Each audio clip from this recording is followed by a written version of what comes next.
चिराग के पिताजी किसान थे। उनके पास ज्यादा पैसे नहीं थे, पर उनके घर का गुजारा अच्छे से हो जाता है। वो चाहते थे कि चिराग भी उनके साथ खेती में हाथ बटाए, पर चिराग को किसान नहीं बनना था। एक दिन चिराग खेत में काम कर रहा था। अरे क्या लड़कियों की तरह खेत जोत रहा है? जोर से हाथ चला, अंदर की मिट्टी बाहर आनी चाहिए। कर तो रहा हूँ, और कैसे करूँ? बेटा अच्छे से सीख, अगर मुझे कुछ हो गया तो घर तुझे ही चलाना है, तुझे ही खेती करके सबका ख्याल रखना है।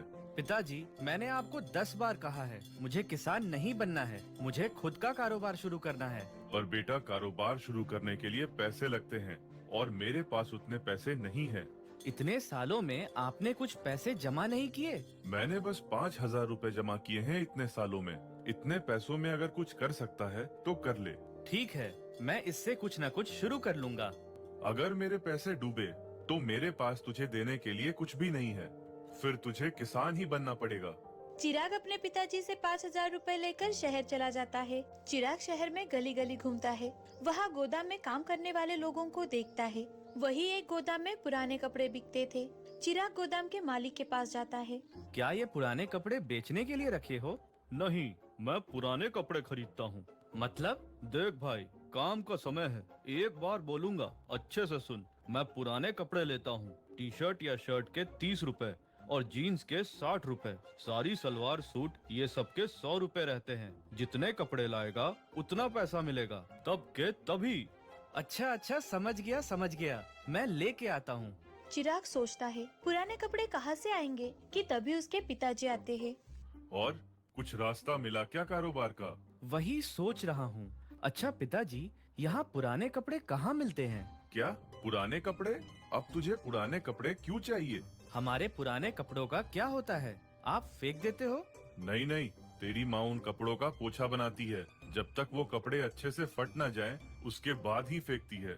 सब लोग यही करते हैं, पुराने कपड़ों का पोछा बनाते हैं। वो सब मुझे नहीं पता। चिराग की माँ वहाँ आती है और चिराग पर गुस्सा करने लगती है। तूने बाल्टी और मग कहाँ रखा? अरे, वो तो मैं खेत में भूल गया।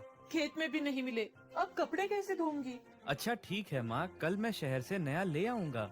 अरे भाई, मग और टब कैसे हैं? मग के 50 रुपए और बाल्टी के 150 रुपए। इतना महंगा? थोड़ा सस्ता मिलेगा क्या? मिलेंगे ना, मग 30 रुपए में और बाल्टी 50 रुपए में, लेकिन दोनों 50-50 पीस लेने होंगे। अच्छा ठीक है, दे दो।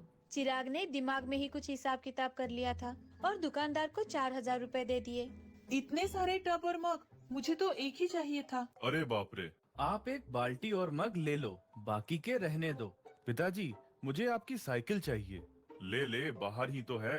अब क्या बाल्टी मग बेचेगा? अब बस आप देखते जाओ पिताजी।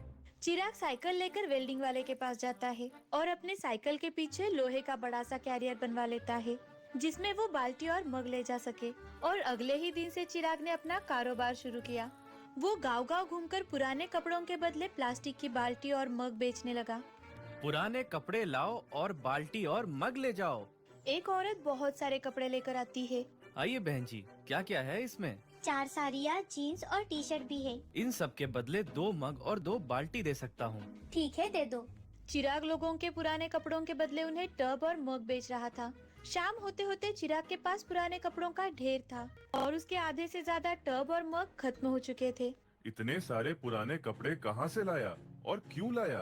पिताजी, कम से कम ये 20 से 25,000 रुपए का माल है। क्या? चिराग पुराने कपड़े गोदाम में दे देता है। उन कपड़ों से चिराग को 25,000 रुपए मिलते हैं। चिराग बहुत खुश होता है और वहाँ से जाने लगता है। अरे भाई रुक, 5,000 रुपए ज्यादा बनते हैं। तेरे माल में सारी ज्यादा थी। शुक्रिया सेठ। हो, अब तो सेठ तू बन गया। इतने पैसे देखकर चिराग के पिताजी खुश हो जाते हैं। 1 महीने के अंदर ही चिराग खुद का एक टेम्पो खरीद लेता है और गांव-गांव के अंदर जा जाकर पुराने कपड़े लेता है। अब उसने और भी ज्यादा प्लास्टिक का सामान खरीद लिया है। कुछ वक्त बीत जाने के बाद चिराग अपना नया घर बनवाता है। ये देखकर उसके पिताजी भावुक हो जाते हैं। तूने इतनी जल्दी इतना कुछ कर दिया, मैंने तो सोचा तक नहीं था। मैं अपनी जिंदगी में कुछ नहीं कर पाया, पर तूने इतना कुछ कर लिया बेटा। मैं बहुत खुश हूँ। पिताजी, ये सब आपकी वजह से है। वो 5,000 रुपए आपकी जिंदगी भर की मेहनत की कमाई थी। 1 साल के अंदर ही चिराग करोड़पति बन जाता है। उसने एक कंपनी खोल ली जहां वो लोगों को काम पर रखता है, जो अब उसके लिए गांव-गांव में घूमकर पुराने कपड़े इकट्ठा करते हैं। किसने सोचा था कि पुराने कपड़ों का भी व्यापार हो सकता है? पर चिराग की अनोखी सोच ने उसे करोड़पति बना दिया। कोई काम छोटा नहीं होता।